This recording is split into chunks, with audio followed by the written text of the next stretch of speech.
So I don't know if you recall, last year we asked the question whether the so-called 600 watt inverter will run a hairdryer, a 1200 watt hairdryer, and at that time it did, but I regret to say that this inverter is now kaput, it's now toast.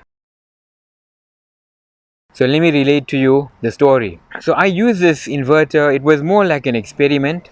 I use it occasionally to power up my laptop, and I think it also powered a 27-inch monitor, and it worked fine. However, in December, when I used it in an environment that was a bit hot, but it was not that hot, right? It was just ambient temperature. It was load shedding, and I used it to power an amplifier for a mic system.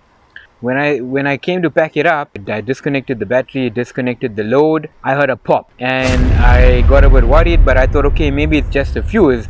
And they asked me, if fuse is here, I can replace it. So I came back to my lab and I replaced the fuse. I gave it a bash. Thereafter, it was just white smoke, silver smoke out of the inverter, and it stopped working. What I did notice though is that the fan was running all the time, and the load was minimal. I used it to just power a router and white smoke.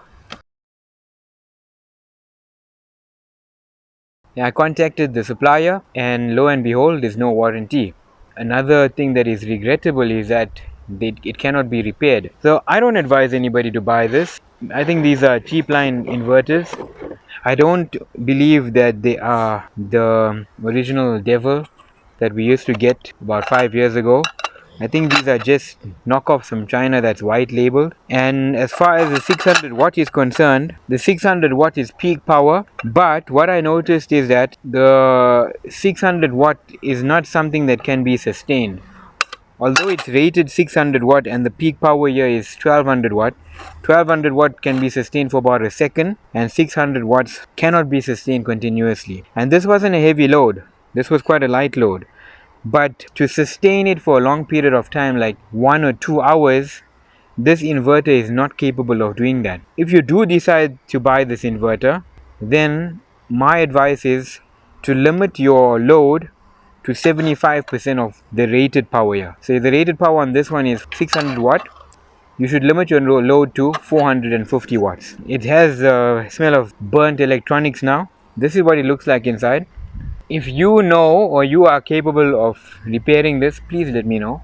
I'd like to get this repaired. Otherwise, let me know what else I can use this for. Can I use, is any of the parts salvageable? Yeah, I don't know. It looks like the capacitors look okay. Got some big large capacitors here. There's a 100 microfarad capacitor there. I can't read what these are rated as.